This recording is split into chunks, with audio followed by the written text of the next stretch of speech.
संघ के संस्थापकों केशव बलिराम हेडगेवार और माधव सदाशिव गोलवलकर का सपना था कि भारत में हिंदुत्व की विचारधारा वाली सरकार हो। उनका यह सपना आखिरकार कई दशकों के बाद पूरा हो गया। देश में पिछले 11 सालों से नरेंद्र मोदी के नेतृत्व में बीजेपी की मजबूत सरकार है। लेकिन सवाल, क्या संघ और बीजेपी एक ही राह पर चल रहे हैं या फिर इनकी राहें अलग हैं, जुदा हैं? राष्ट्रीय स्वयंसेवक संघ के सबसे प्रभावशाली पुरोधाओं का यह ख्याल था कि उसके संगठन संघ से जुड़े रहेंगे, उसके विचारों को आगे बढ़ाएंगे चाहे कुछ भी हो जाए। संघ का लक्ष्य सभी संगठनों से ऊपर होगा। लेकिन हालिया घटनाओं को देखकर लगता नहीं कि संघ की स्थापना के 100वें वर्ष में उसके सबसे मजबूत संगठन बीजेपी के साथ सब कुछ ठीक चल रहा है। तो क्या दोनों के आपसी रिश्तों में उतार चढ़ाव तो नहीं आ गया? आइए इसे समझने की कोशिश करते हैं।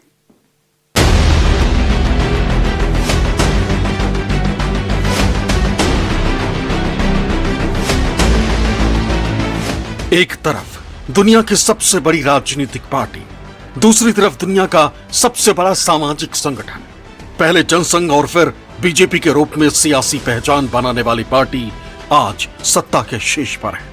अपनी लोकप्रियता से प्रधानमंत्री नरेंद्र मोदी ने हिंदुत्व की पौध को ऐसा खाद पानी दिया कि आज ये वटवृक्ष बनकर अपनी अलग पहचान बना चुका है। लेकिन क्या बीजेपी की ये अलग पहचान ही उसके भाग्य विधाता संघ को नागवार गुजर रही? हर संगठन के अंदर उनके यहाँ सदस्यता होती है, उनके यहाँ निर्वाचन होते हैं, नीचे की इकाई पर होते हैं, मंडल जिला होते हैं, वो सब उनकी प्रक्रिया चलती है। और अध्यक्ष के चुनाव के लिए कोई समन्वय बैठक होती नहीं है। और बाकी मीडिया में क्या चलता है, तो मीडिया को 24/7 एक्टिव रहना है, तो उनको कुछ न्यूज चाहिए, और न्यूज क्या है वो आपको भी मालूम है सारे उसमें से। तो एक पक्का मान के चलिए कि हमारी कोई ठनी हुई नहीं है। समाज राष्ट्र के प्रश्नों पर हम मिलकर काम करते हैं। यह बूथ समितियां भी बन गई है, जिले प्रदेश वो भी बन रहे हैं। उस प्रक्रिया में आने वाले समय के अंदर राष्ट्रीय अध्यक्ष का चुनाव उनका होगा सारे उसमें से। वो प्रक्रिया उनकी अपनी जो पार्टी की व्यवस्था है उसके अंतर्गत होगी सारे में से। थोड़ा दिन धैर्य रखिए, अपने आप ध्यान में आ जाएगा सब। तो क्या सच में बीजेपी और उसके मातृ संगठन राष्ट्रीय स्वयंसेवक संघ के बीच मतभेद है? अगर नहीं तो आखिर संघ को यह बयान क्यों देना पड़ता है? और अगर ऐसा हो तो प्रश्न है कि आखिर बीजेपी और आरएसएस के बीच वैचारिक मतभेद की शुरुआत कहां से हुई? क्या इसके पीछे सरकार के नीतिगत फैसले हैं या फिर एक राष्ट्रीय संगठन के तौर पर वैचारिक अलगाव ने दोनों की राहें जुदा कर दी? इसे समझने के लिए हमें सबसे पहले समय को मोड़कर 2024 लोकसभा चुनावों के दौर में चलना होगा और उसके बाद की पूरी क्रोनोलॉजी को समझना होगा। बीजेपी और प्रधानमंत्री नरेंद्र मोदी धुआंधार प्रचार में लगे थे। विपक्ष पर वार पलटवार किए जा रहे थे। इसी बीच 17 मई 2024 को एक अंग्रेजी अखबार को दिए इंटरव्यू में नड्डा ने सेल्फ गोल कर लिया। उन्होंने एक तरह से कह दिया कि बीजेपी को अब संघ की जरूरत नहीं है। नड्डा ने कहा, शुरू में हम अक्षम होंगे, थोड़े कम होंगे, आरएसएस की जरूरत पड़ती थी, आज हम बढ़ गए हैं, सक्षम हैं, अब बीजेपी अपने आप को चलाती है, यही फर्क है। दरअसल जेपी नड्डा से अटल बिहारी वाजपेयी के प्रधानमंत्री काल और पीएम मोदी के प्रधानमंत्री काल में बीजेपी और आरएसएस के संबंधों में आए बदलाव को लेकर सवाल पूछा गया था। आरएसएस ने इसे नरेंद्र मोदी के नेतृत्व वाली बीजेपी की ओर से एक संकेत के रूप में माना। संघ को लगा कि पहले की तुलना में पार्टी की संघ पर निर्भरता अब कम हो गई, खासकर पीएम मोदी की लोकप्रियता को देखते हुए। नड्डा के इस बयान के बाद यह माना गया कि बीजेपी और आरएसएस के संबंध अब सामान्य नहीं। और जब लोकसभा चुनाव के नतीजे आए तो पिछले 2 चुनावों के उलट बीजेपी को अपने दम पर बहुमत नहीं मिला। उसकी सीटों की संख्या 303 से 240 पर सिमट गई। इस सियासी झटके के बाद बीजेपी अपने सहयोगियों, समर्थकों और विरोधियों के निशाने पर आ गई। लेकिन इन सब के बीच बीजेपी के लिए सबसे बड़ा झटका तब लगा जब 10 जून 2024 को राष्ट्रीय स्वयंसेवक संघ के मुखिया मोहन भागवत का बयान आया। जीवन का कोई क्षेत्र ऐसा नहीं जिसमें संघ के स्वयंसेवक कोई मंच या कोई संगठन बनाकर सक्रिय नहीं। उन सब में आप आ सकते हैं, परंतु ये जो रोज का व्यायाम है शरीर मन बुद्धि का, ऐसे काम में हम रहे, उन कामों से अपने आप को बांध ले, कर्तव्य समझकर करे, लेकिन बांधकर भी निर्बंधा रहे। काम करे लेकिन मैंने किया ये अहंकार न पाले। हम इस देश की सच्ची सेवा कर रहे ऐसा होगा। और अपने देश को हम सब लोगों के सच्चे सेवा की आज आवश्यकता है और विश्व को भी आवश्यकता है।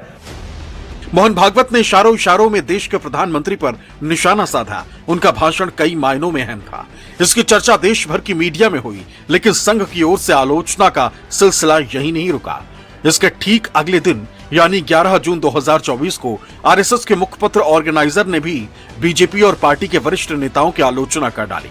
ऑर्गेनाइजर ने लिखा कि बीजेपी ने आरएसएस का काम नहीं किया, लेकिन बीजेपी एक बड़ी पार्टी है और उनके अपने कार्यकर्ता हैं। वो पार्टी की कार्यप्रणाली, उसकी विचारधारा को लोगों तक पहुंचा सकते हैं।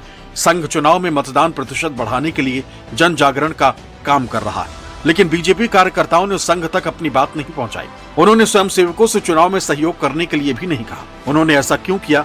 लोकसभा चुनाव के नतीजे भाजपा के अति आत्मविश्वासी नेताओं और कार्यकर्ताओं को आईना है। हर कोई भ्रम में था, किसी ने लोगों की आवाज नहीं सुनी। स्वाभाविक रूप से सवाल उठा कि क्या संघ और बीजेपी के बीच सब कुछ ठीक है? यह सवाल इसलिए भी पूछा गया क्योंकि लोकसभा चुनाव के शुरुआती कुछ चरणों के बाद प्रचार के दौरान बीजेपी के राष्ट्रीय अध्यक्ष जेपी नड्डा ने संघ को लेकर विवादित बयान दे दिया था और फिर नतीजा सबके सामने था। बीजेपी अध्यक्ष जेपी नड्डा ने चुनाव में यह बयान क्यों दिया होगा, इसे लेकर तरह तरह के कयास लगाए जाने लगे। बीजेपी संघ प्रमुख और ऑर्गेनाइजर के झटके से उभरती तब तक 14 जून 2024 को संघ की राष्ट्रीय कार्यकारिणी के सदस्य इंद्रेश कुमार ने राम भक्तों के अहंकारी होने के बहाने प्रधानमंत्री और बीजेपी को नसीहत दे डाली।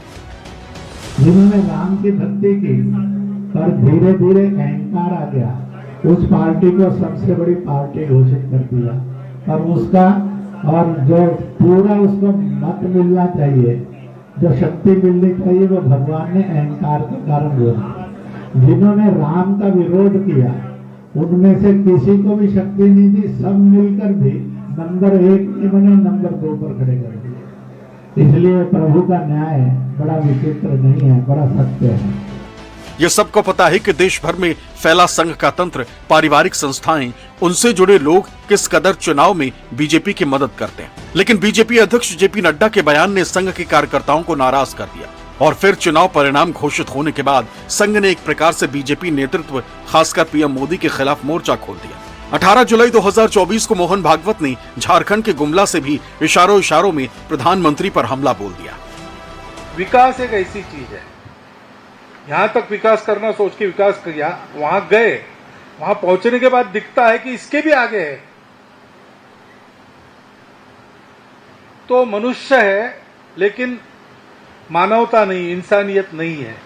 वो मनुष्य बन जाए असली पहले, वहां जाने के बाद उसको लगता है लेकिन मनुष्य से कोई होते अति मानव, सुपरमैन कहते, सुपरमैन फिल्में अगर निकलती उसमें दिखाते हैं कि अलौकिक शक्तियां जिनके पास होती, तो फिर मनुष्य अलौकिक बनना चाहता है, सुपरमैन बनना चाहता है, अति मानव बनना चाहता है। लेकिन वहां रुकता नहीं, उसको लगता है कि देव बनना चाहिए, तो वो देवता बनना चाहता है। लेकिन देवता कहते कि हमसे तो भगवान बड़ा है, वो भगवान बनना चाहता है।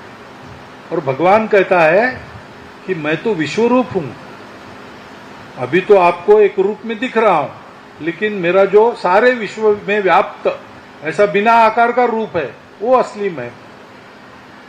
वो वहां भी कुछ है क्या रुकने की जगह, कि वहां से भी आगे कुछ है, ये कोई जानता नहीं है। ऐसे कह नहीं सकता, नहीं है ऐसे भी कह नहीं सकता। लेकिन एक बात जरूर इससे कहते लोग कि विकास का कोई अंत नहीं है।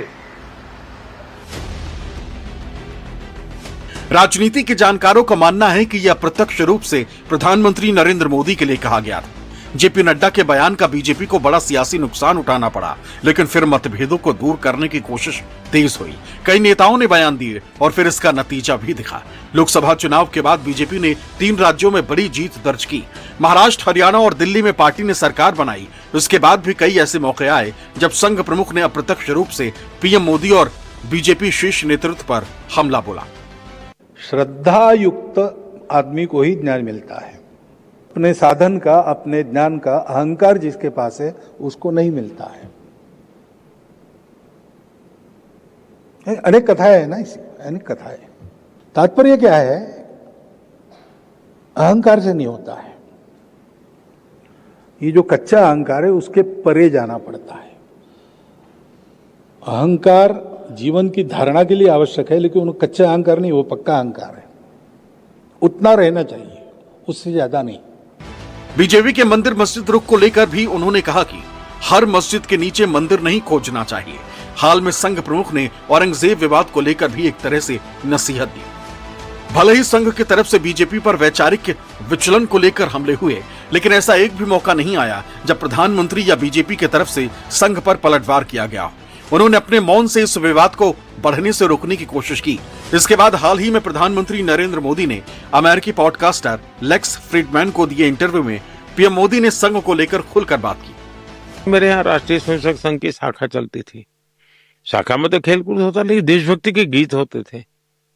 वो मन को जरा बड़ा मजा आता था, एक मन को छूता था, अच्छा लगता था। तो ऐसे ही करके हम संघ में आ गए। तो संघ के एक संस्कार तो मिले कि भाई कुछ भी सोचो करो, अगर वो पढ़ते हो तो भी सोचो कि मैं इतना पढ़ूं मैं देश के काम आऊं। अगर व्यायाम करता हूं मैं ऐसा व्यायाम करो मेरा शरीर भी देश को काम आए। ये संघ के लोग सिखाते रहते हैं। अब संघ एक बहुत बड़ा संगठन है, शायद अब उसके 100 साल हो रहे, ये 100वां वर्ष है। और दुनिया में इतना बड़ा स्वयंसेवी संगठन कहीं होगा ऐसा मैंने तो नहीं सुना है। करोड़ों लोग उसके साथ जुड़े हुए हैं। लेकिन संघ को समझना इतना सरल नहीं है। संघ के काम को समझने का प्रयास करना चाहिए। और संघ स्वयं तो एक पर्पज ऑफ लाइफ जिसको कहे, इसके विषय में आपको एक अच्छी दिशा देता है। दूसरा, देश ही सब कुछ है और जन सेवा ही प्रभु सेवा है। ये जो हमारे वेद काल से जो कहा गया है, जो हमारे ऋषियों ने कहा, जो विवेकानंद ने कहा, वही बातें संघ के लोग करते हैं। इस साल राष्ट्रीय स्वयंसेवक संघ की स्थापना के 100 साल पूरे होने जा रहे हैं। माना जा रहा है कि इस महत्वपूर्ण साल में दोनों तरफ से विवादों को पूरी तरह खत्म करने की कोशिशें की जा रही हैं। खासकर बीजेपी की तरफ से कोशिशें दिख रही हैं। इसी बीच प्रधानमंत्री नरेंद्र मोदी 30 मार्च को नागपुर स्थित राष्ट्रीय स्वयंसेवक संघ के मुख्यालय का दौरा करने वाले।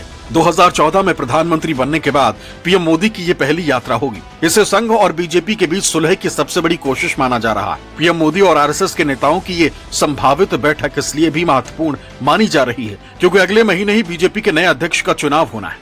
ऐसी चर्चा है कि आरएसएस अपने पसंद का बीजेपी अध्यक्ष चाह रहा है, यानी राजनीतिक संगठन बीजेपी पर मात्र संगठन आरएसएस पूरी तरह पकड़ बनाए रखना चाहता है। हो सकता है कि इसी के साथ इस विवाद का पटाक्षेप भी हो जाए। Bureau report, news 24। ये तो हो गई संघ और बीजेपी के बीच हालिया विवाद की बात।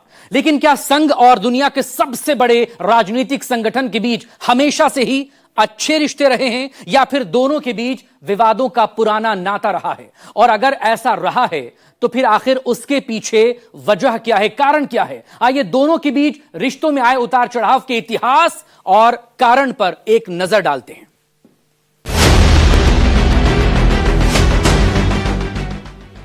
राष्ट्रीय स्वयंसेवक संघ और भारतीय जनता पार्टी के बीच का रिश्ता गहरा रहा है। आरएसएस को बीजेपी का वैचारिक संरक्षक माना जाता है, लेकिन समय समय पर दोनों के बीच मतभेद और विवाद भी सामने आते रहे। ये विवाद आमतौर पर नीतिगत मुद्दों, नेतृत्व या संगठनात्मक स्वायत्तता को लेकर हुए। इसे हम मोटे तौर पर देखें तो अब तक 6 ऐसे बड़े मौके आए हैं जब दोनों संगठनों के बीच तनाव देखने को मिला। 1970 के दशक में जनसंघ और आरएसएस के बीच तनाव, 1980 के दशक में वैचारिक मतभेद, 2005 में अडानी का जिन्ना विवाद, 2013 में नरेंद्र मोदी की उम्मीदवारी, 2021 में कोविड-19 संकट के दौरान तनाव, 2024 में लोकसभा चुनाव के बाद तनाव। कुछ बातों पर मतभेद हो सकते हैं, परंतु वो कमरे में बैठकर मतभेद सुलझ जाते हैं। वो मतभेद नहीं होते हैं हमारे यहाँ पर।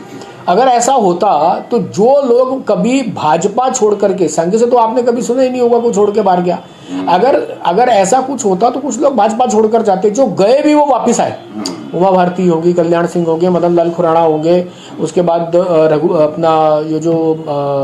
बाबूलाल मरांडी होंगे। जो लोग छोड़कर गए वो भाजपा से अपने मतभेद के कारण छोड़कर गए, परंतु वो भी मतभेद नहीं बना, वो वापस आए। तो जब भाजपा में, सब राजनीतिक दलों में इस प्रकार के विवाद आपको देखने को मिलेंगे, परंतु भाजपा में आपको ये विवाद भी बाकी संगठनों से, बाकी राजनीतिक दलों से अगर आप कंपेयर करेंगे तो विद इन दी ऑर्गेनाइजेशन भी ऐसे विवाद बहुत कम है। और भाजपा और संघ का विवाद होने का तो अर्थ ही नहीं। उसका कारण ये है कि एक बड़े परिवार में एक कंसेंसस बना करके ऊपर नीचे दाएं बाएं, हमारे यहाँ ऐसा कहा जाता है कि किसी भी निर्णय पर पहुंचना तो ऊपर नीचे दाएं बाएं चारों ओर चर्चा करके कंसेंसस बनाने का प्रयास करना, उसके बाद किसी निर्णय पर पहुंचना। और जब एक बार निर्णय हो गया तो वो निर्णय वो सबका साझा निर्णय है, वो किसी एक व्यक्ति का निर्णय नहीं है। 1970 के दशक में जनसंघ और आरएसएस के बीच तनाव। 1977 में बीजेपी के पूर्ववर्ती संगठन जनसंघ जनता पार्टी में विलय कर सरकार का हिस्सा बना था, लेकिन मधु लेमे और जनता पार्टी के कुछ नेताओं ने संघ को सांप्रदायिक संगठन बताकर मांग की कि जनसंघ के नेता आरएसएस से अपने संबंध तोड़ लें। आरएसएस ने इसे अपनी स्वायत्तता पर हमला माना और जनसंघ के नेताओं पर दबाव डाला कि वो इस मांग को ना माने। अटल बिहारी वाजपेयी और लालकृष्ण आडवाणी जैसे नेताओं को आरएसएस का समर्थन करना पड़ा, जिससे जनता पार्टी सरकार में दरार बढ़ी और अंततः 1979 में सरकार गिर गई। जो संघ का विचार, संघ की विचारधारा, ये इन सब संगठनों का मूल है, चाहे वो भाजपा होगी, चाहे विश्व हिंदू परिषद होगा, भारतीय मजदूर संघ, किसान संघ, विद्या भारती, अखिल भारतीय विद्यार्थी परिषद, तो वो एक मूल विचार सबका एक ही है। परंतु जिस क्षेत्र में आप काम कर रहे हो उस क्षेत्र में, उस क्षेत्र की परिस्थिति के अनुसार, उस क्षेत्र की अपेक्षा के अनुसार, उस क्षेत्र की रिक्वायरमेंट के हिसाब से आपको अपने मार्ग में कभी थोड़ा सा परिवर्तन करना पड़ता है। तो आप थोड़ा सा कोई शॉर्टकट से आने का प्रयास करता है, हो सकता है आप सत्ता में रहते हैं तो आपको लगता होगा कि भैया इससे थोड़ा सा लंबा मार्ग लेकर के जाना पड़ेगा, परंतु पहुंचेंगे वहीं। तो सबका लक्ष्य एक ही है, भारत अच्छा बनना चाहिए, भारत जो है विश्व गुरु बनना चाहिए। लक्ष्य सबका एक ही है। कोई अपने अपने मार्गों से आ रहे हैं, किसी को मार्ग छोटा दिख रहा है, किसी कोई लंबा मार्ग लेकर के आना चाह रहा है, परंतु ऐसा हमारा विश्वास है कि हम सब संगठन जो संघ की विचारधारा से प्रेरित हैं या संघ के विविध संगठन हैं, उन सब का लक्ष्य एक ही है। सब अपने अपने मार्ग से, अपने अपने क्षेत्र में, अपने अपने समाज जीवन के क्षेत्र में उस लक्ष्य की प्राप्ति के लिए आगे बढ़ रहे हैं। 1980 के दशक में वैचारिक मतभेद। 1980 में बीजेपी के गठन के बाद अटल बिहारी वाजपेयी ने गांधीवादी समाजवाद और सकारात्मक धर्मनिरपेक्षता जैसे नारे दिए, लेकिन ये नारे आरएसएस के कट्टर हिंदुत्व के विचार से मेल नहीं खाते थे। संघ को लेकर बीजेपी अपनी मूल विचारधारा से भटक रही है। इस दौरान आरएसएस ने बीजेपी को पूर्ण समर्थन देने से परहेज किया। यह विवाद 1980 से 1984 तक चला। 2005 में आडवाणी का जिन्ना विवाद। साल 2005 में लालकृष्ण आडवाणी ने अपनी पाकिस्तान यात्रा के दौरान मोहम्मद अली जिन्ना की तारीफ की और उन्हें धर्मनिरपेक्ष बताया। यह बयान आरएसएस के हिंदुत्व के सिद्धांतों के खिलाफ था। आरएसएस और विश्व हिंदू परिषद ने आडवाणी की कड़ी आलोचना की और आरएसएस के दबाव में आडवाणी को बीजेपी अध्यक्ष पद से इस्तीफा देना पड़ा।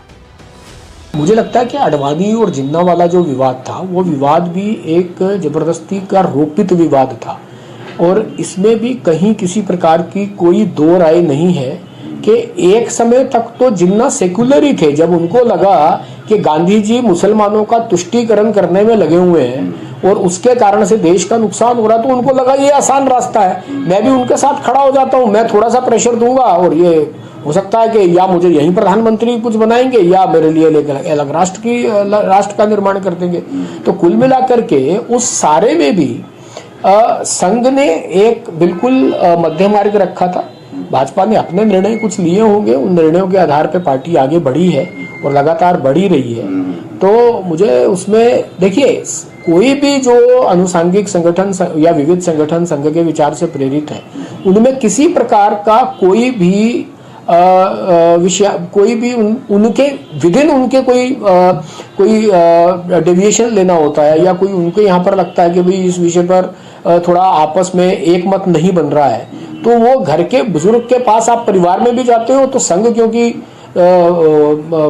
मातृ संगठन ये सब लोग मानते हैं, वैसे संघ ये मातृ संगठन शब्द को कहीं भी एक्सेप्ट नहीं करता है, वो सबको विविध संगठन ही कहता है, परंतु उनको लगता है कि हम लोग वहां से निकले हैं तो वो सलाह करने के लिए आते हैं और संघ उस समय जैसी सलाह ठीक लगती है वैसी सलाह देता है। 2013 में नरेंद्र मोदी की उम्मीदवारी। 2014 के लोकसभा चुनाव से पहले नरेंद्र मोदी को बीजेपी का प्रधानमंत्री पद का उम्मीदवार बनाने पर आरएसएस और बीजेपी के कुछ वरिष्ठ नेताओं के बीच मतभेद उभरे। लालकृष्ण आडवाणी जैसे नेताओं ने मोदी की उम्मीदवारी का विरोध किया, लेकिन आरएसएस ने खुलकर मोदी का समर्थन किया। इससे पार्टी के भीतर तनाव बढ़ा। हालांकि आखिरकार संघ की जीत हुई। 2021 में कोविड-19 संकट के दौरान तनाव। 2021 में कोविड-19 की दूसरी लहर के दौरान संघ प्रमुख मोहन भागवत ने अप्रत्यक्ष रूप से सरकार की नीतियों पर सवाल उठाए। मोहन भागवत ने अप्रत्यक्ष रूप से कहा कि हमारी तैयारी में कमी रही। ये टिप्पणी बीजेपी और मोदी सरकार के लिए असहज करने वाली थी। इस बयान ने दोनों के बीच एक अस्थायी तनाव को जन्म दिया। निष्पक्ष मतलब न्यूज़ 24।